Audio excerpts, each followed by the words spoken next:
और बड़ी खबर जो आ रही है, बड़ी खबर यह कि धर्म संपरिवर्तन प्रतिषेध विधेयक अब कानून बनेगा। राज्यपाल के हस्ताक्षर के बाद यह कानून बन जाएगा। विधानसभा के बाद विधान परिषद से भी पास हो गया है विधेयक। विधान परिषद में ध्वनि मत से विधेयक पास हुआ है। सपा जोरदार हंगामे के बीच ये विधेयक ध्वनि मत से पारित हो गया और अब राज्यपाल के पास जाएगा। उनके हस्ताक्षर के बाद ये कानून का रूप ले लेगा। तो बड़ी खबर, धर्म परिवर्तन या जिसे सादे शब्दों में लव जिहाद के खिलाफ भी कानून कहा जा रहा है, उसको विधानसभा के बाद विधान परिषद से भी पास करा लिया गया है और अब हस्ताक्षर के बाद राज्यपाल के ये कानून का रूप ले लेगा। राज्यपाल के एक्सेंट के बाद ये कानून बन जाएगा। विधानसभा के बाद विधान परिषद से भी पास हो चुका है। जिस वक्त विधान परिषद में इसको पेश किया गया, समाजवादी पार्टी के विधायकों ने जबरदस्त हंगामा किया। वेल में उतर आए सभी विधायक और सभापति के ऊपर बिल की कॉपियां भी उन्होंने फेंकी। हंगामा चल रहा था, प्रदर्शन चल रहा था, लेकिन इस बीच ध्वनि मत से पारित हो गया ये विधेयक और सभापति ने इसके पारित होने का ऐलान कर दिया। उसके बाद जबरदस्त विरोध इसका किया गया। विधान परिषद के बाहर पहुंचकर भी इसका विरोध किया गया और कहा गया कि ये लोकतांत्रिक तरीका नहीं है। हमने 3 संशोधन दिए थे, चर्चा के लिए नोटिस दिया था और उसका संज्ञान नहीं लिया गया और उसको पास करार दे दिया गया। ये तरीका गलत है, यह आरोप समाजवादी पार्टी की तरफ से लगाया जा रहा है। लेकिन इस बीच ऑर्डिनेंस के थ्रू जो सरकार कानून लेकर आई थी बीते साल नवंबर के अंतिम हफ्ते में, अब वो कानून का रूप लेगा क्योंकि विधानसभा से पास होने के बाद, विधान परिषद से पास होने के बाद अब राज्यपाल के हस्ताक्षर के लिए जाएगा।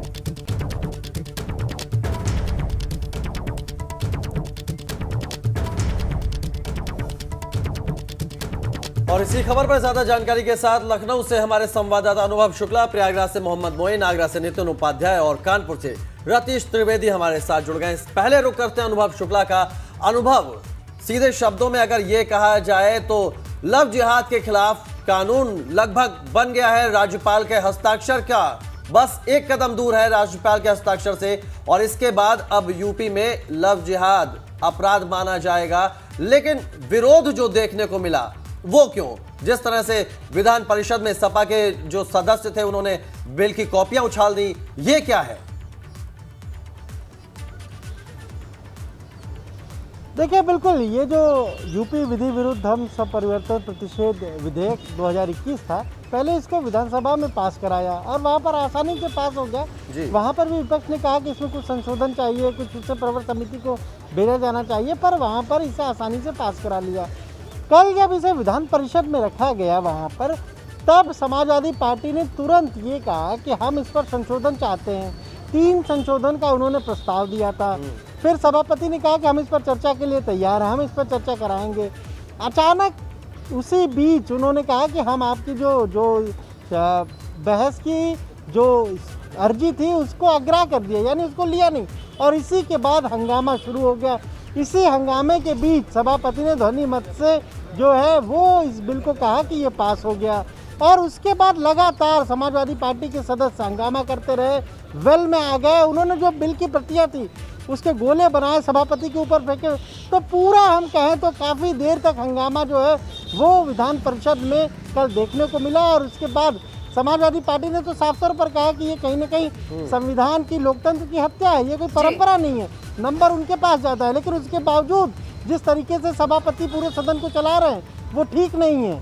लेकिन अब दोनों सदनों से ये पास हो चुका है, राज्यपाल के पास भेजा जाएगा, उनके हस्ताक्षर। बिल्कुल अनुभव, तो आपने वो पूरा घटनाक्रम बताया कि किस तरह ध्वनि मत से जो है वो विधान परिषद के भीतर ये बिल जो था वो पास हो गया। हालांकि संख्या बल के लिहाज से सरकार के लिए बहुत चुनौतीपूर्ण माना जा रहा था क्योंकि समाजवादी पार्टी के पास यहाँ 51 सीटें हैं। रुक करेंगे, आगरा से नितिन उपाध्याय हमारे साथ जुड़े हुए हैं। आगरा की बात करें नितिन, तो ये जो कानून है, हालांकि ऑर्डिनेंस के थ्रू ये पहले लाया गया था और इसके तहत राज्य में काम भी शुरू हो गया था। कई मामले भी दर्ज होने शुरू हो गए थे जहां जबरन धर्म परिवर्तन की बात थी या फिर लव जिहाद की बात थी। तो आगरा में उस लिहाज से किस तरह की कार्रवाइयां हुई हैं बीते महीनों? देखिए, बिल्कुल, देखिए आगरा की बात की जाए तो आगरा में पिछले कुछ समय में लगातार ऐसे केसेज आते रहे जिससे ये स्पष्ट होता रहा कि वाकई में एक साजिश के तहत कई सारे ऐसे लोग हैं, कई सारे ऐसे युवा हैं जो दूसरे धर्म की लड़कियों को अपने झांसे में लेते हैं और उनके साथ उनका जो मानसिक और शारीरिक शोषण करते हैं। आगरा के तमाम लोग हमारे साथ हैं, उनसे बात करते हैं। आप बताइए संजय जी, आपने बड़ी लड़ाई लड़ी है, इसको लेकर लगातार प्रदर्शन किए, क्या कहना चाहते हैं? बस अब तो राज्यपाल की औपचारिकता बाकी है। देखिए, राज्यपाल भी इस पर मोहर लगाकर जो योगी जी सरकार ने इस लव जिहाद कानून को पारित किया है, राज्यपाल अपनी मोहर लगाकर इस पर एक हिंदू सनातन धर्म के द्वारा जो लड़ाई पिछले कई वर्षों से लड़ती हुई आ रही है, उस लड़ाई को आखिरी अंजाम राज्यपाल जी दें। और जहाँ तक सपा या इनका विरोध करने वाली बात है, तो लगभग इनका तो पेशा रहा है, ये तो विरोध करेंगे। आपको क्या लगता है कि लगातार क्या आपको लगता है कि एक बहुत बड़ी साजिश होती रही, इसलिए सरकार को मजबूर होना पड़ा ये कानून बनाने के लिए? जी बिल्कुल, ये सत्य है कि ये पिछले कई वर्षों से ये चीज़ें लगातार चल रही थी। आपने देखे होंगे पिछले एक साल में तो इस चीज़ की लगातार बाढ़ सी आई है कि कामिल कमल बन जाता है। कामिल कमल बन जाता है, आपको भी लगता है कामिल कमल बन जाता है? हाँ बिल्कुल, कहीं ना कहीं अभी घटनाक्रम आगरा में भी देखने को मिले। कोई राजू, कोई सोनू, इस तरह के तमाम हिंदूवादी नाम रख लेते हैं और उसके बाद महिलाओं को लव जिहाद के में झांसे में फंसा के उसके बाद उसको पता चलता है कि हमें गाय का मांस भी खाना है, क्योंकि हम एक भ्रम जाल में फंस चुके हैं। वो आप अधिवक्ता हैं, आप क्या लगता है इस कानून को किस तरह से? देखिए, इस कानून के दो पहलू हैं। अगर समानता की बात की जाए तो यहाँ समानता खत्म हो रही है, और अगर व्यावहारिक बात की जाए तो हम भी इस कानून का साथ देंगे, क्योंकि किसी को भी ये धर्म और जाति और उसके आधार को देख के मोहब्बत नहीं होती है, लेकिन किसी को भी इस बात की इजाज़त नहीं है कि वो किसी को भ्रम में रख के, किसी को धोखे में रख के, उसके साथ फ्रॉड करके, 420 करके, धर्म परिवर्तन करके उसकी जिंदगी को खराब करे। 10 साल की सजा होगी कम से कम संजय जी, 10 साल की सजा। नहीं, बहुत ही सराहनीय कदम है और इसका शंखनाद कर दिया योगी जी ने। हम तारीफ करते हैं, समस्त हिंदू समाज इस फैसले का बहुत अच्छी तरीके से स्वागत करते हैं और जल्दी ये फैसला बिल्कुल नितिन, तो आगरा के लोगों की प्रतिक्रिया हमने जानी। हमारे साथ प्रयागराज से मोहम्मद मोइन भी जुड़े हुए हैं। मोहम्मद मोइन का रुख कर लेते हैं। मोहम्मद मोइन, लव जिहाद की खबरें आपने प्रयागराज से भी भेजी थी, जो हमने अपने दर्शकों को भी दिखाई। अब एक कदम दूर है ये बिल कानून बनने की ओर, वहां किस तरह की प्रतिक्रिया मिल रही है प्रयागराज में? जी बिल्कुल, लव जिहाद की घटनाओं को रोकने के लिए उत्तर प्रदेश सरकार जो धर्मांतरण पर कानून लाई है, उससे संगम नगरी प्रयागराज के लोगों को काफी उम्मीदें हैं। उनका ये मानना है कि प्यार के नाम पर जो धोखा होता था, शादी के नाम पर जो छलावा किया जाता था, उस पर अंकुश लग सकेगा और लोगों के साथ नाइंसाफी नहीं होगी, उनके साथ धोखा नहीं होगा। हमारे साथ कुछ लोग मौजूद हैं यहाँ पर, हम बारी बारी से बात करते हैं, उनसे जानने की कोशिश करते हैं। बताइए सर, जो कानून बना है लव जिहाद के घटनाओं को रोकने के लिए, क्या लगता है इसका कितना असर पड़ेगा? ये कदम सरकार ने जो उठाया वास्तव में बहुत ही सराहनीय रहा। इसके माध्यम से अगर ये न बनता तो कई लोगों का जो है, बच्चियों का, औरतों का, महिलाओं को धोखाधड़ी दे करके उनके साथ जो दुर्व्यवहार होता था, बाद में तलाक दे दिया जाता था, उनका जीवन जो है वो। आप बताइए, क्या लगता है कि इस कानून की कितनी ज़रूरत थी समाज में आज की तारीख? इस कानून की इस देश में उतनी ही ज़रूरत थी जितना राम मंदिर की ज़रूरत आम जनमानस को थी।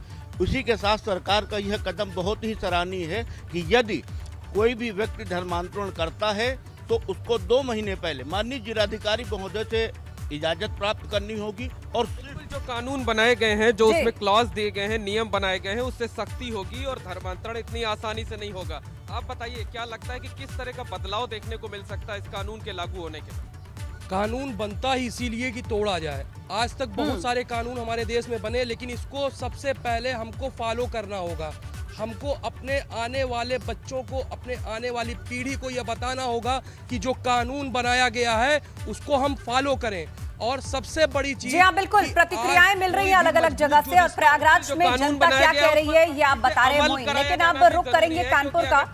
रतीश त्रिवेदी हमारे साथ जुड़ गए हैं। रतीश, कानपुर की यदि हम बात करें, जी रतीश, कानपुर की बात करें तो यहाँ का जूही इलाका, जहां पर एक के बाद एक इतने केसेस सामने आए थे कि एक वक्त पर तो इसको कन्वर्जन का या लव जिहाद का आप कह लीजिए एपिसेंटर तक कहा जाने लगा था। तो जब से ये कानून प्रकाश में आया है ऑर्डिनेंस के माध्यम से ही, तब से अब तक कुछ केसेस थमे हैं। अभी की स्थिति क्या है?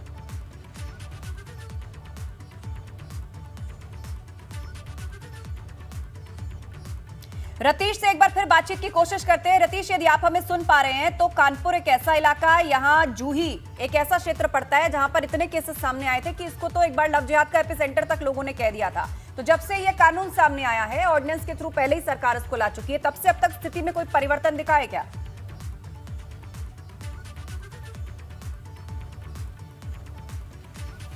जो इलाका है वहाँ पर एक साथ ही कई सारे मामले निकल के सामने आए थे। 5 मामले ऐसे आए थे जहाँ पर लव जिहाद की घटना सामने आई थी। उसके बाद से एपी सेंटर कहा जाने लगा था लव जिहाद को लेकर के कानपुर उत्तर प्रदेश में, और उसके बाद तमाम कार्रवाइयाँ हुई, SIT बनाई गई और जांच भी की गई। तमाम ऐसी जांच में ये सामने खुलासा हुआ कि बहला फुसला कर लालच देकर के भोली भाली मासूम लड़कियों को ले जाया गया, और उसके बाद इस कानून की बहुत ज़्यादा ज़रूरत महसूस की जा रही थी। शायद इसीलिए उत्तर प्रदेश की सरकार ने न सिर्फ विधेयक बनाया और उसके बाद उसको विधानसभा और विधान परिषद से पारित कराया है। कानपुर के कुछ लोग हमारे साथ हैं, उनसे भी बात कर लेते हैं।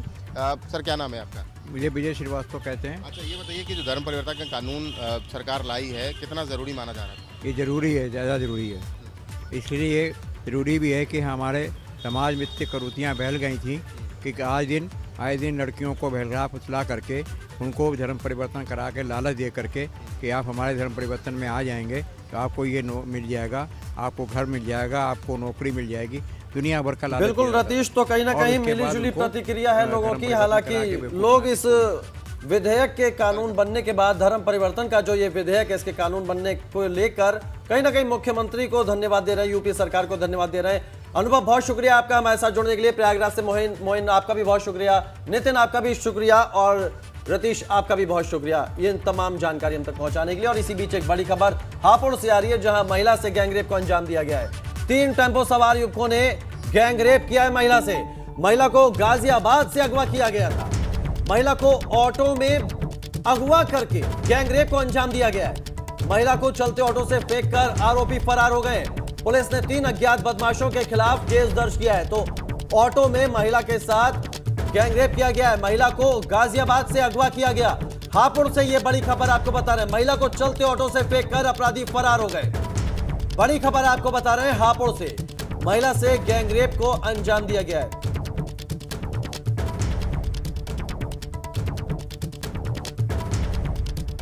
तो बड़ी खबर हम आपको बता रहे हैं, महिला को ऑटो में अगवा करके गैंगरेप की खबर मिल रही है। गाजियाबाद से, दिल्ली से सटा गाजियाबाद, महिला को चलते ऑटो से फेंककर फरार हो गए आरोपी। हापुड़ की यह घटना है, महिला से गैंगरेप की वारदात को अंजाम दिया गया है। 3 अज्ञात बदमाशों ने इस वारदात को अंजाम दिया। 3 टेंपो सवार युवकों ने गैंगरेप किया एक महिला के साथ गाजियाबाद में। प्रदीप से इस पर अपडेट लेते हैं। प्रदीप, क्या जानकारी अभी तक पुलिस दे पा रही है इस पूरे मामले में? देखिए, मैं आपको बता दूं कि ये महिला गाजियाबाद के इंदिरापुरम के एक शॉपिंग मॉल में नौकरी करके देर रात वापस लौट रही थी। इसने विजयनगर से एक टेम्पो में अपना जाने लगी। टेम्पो में पहले से ही 2 युवक सवार थे और तीसरा उसमें ड्राइवर था, जो उसे गाजियाबाद के मसूरी थाना क्षेत्र में गैंगरेप के बाद फेंक कर वापस वहां से भाग गए। पीड़िता थाने पहुंची, इसका मुकदमा नहीं लिखा गया, फिर उसे वहां टलाया गया। उसके बाद पीड़िता हापुड़ के पिलकवा कोतवाली में पहुंची। वहां पर एसपी हापुड़ के नीरज जादौन के आदेश के बाद मुकदमा दर्ज किया गया। जी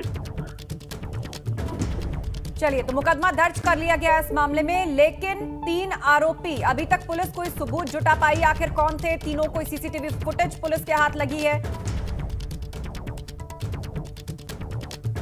कहां से लेके चले थे, कैसे क्या किया था इन्होंने, अभी जांच का विषय है। मुकदमा दर्ज करके अभी इन आरोपी गिरफ्तारी के लिए दबिश दी जा रही है। आप नजर बनाए रखिए। जानकारी के लिए शुक्रिया प्रदीप। तो महिला चलते ऑटो के अंदर गैंगरेप की वारदात को अंजाम दिया गया है। इंदिरापुरम इलाके से ये नौकरी करके वापस लौट रही थी और बीच रास्ते में जो ऑटो उसने लिया उसी में ही सवार 3 लोगों ने इसके साथ इस घटना को अंजाम दिया है। पुलिस मामले की छानबीन कर रही है। एक बड़ी खबर का रुख कर लेते हैं। उन्नाव से बड़ी खबर है, जहां बेकाबू बाइक ट्रक से टकरा गई है और इस हादसे में 3 लोगों की मौत हो गई है। बड़ी खबर उन्नाव से, बेकाबू बाइक ट्रक से टकरा गई है और इस हादसे में 3 लोगों की मौत हुई है। कोतवाली सफीपुर के परियर के पास की यह घटना है। बड़ी खबर उन्नाव से आपको बता रहे हैं, बेकाबू बाइक एक ट्रक से टकराई है और इस हादसे में 3 लोगों की मौत हो गई है।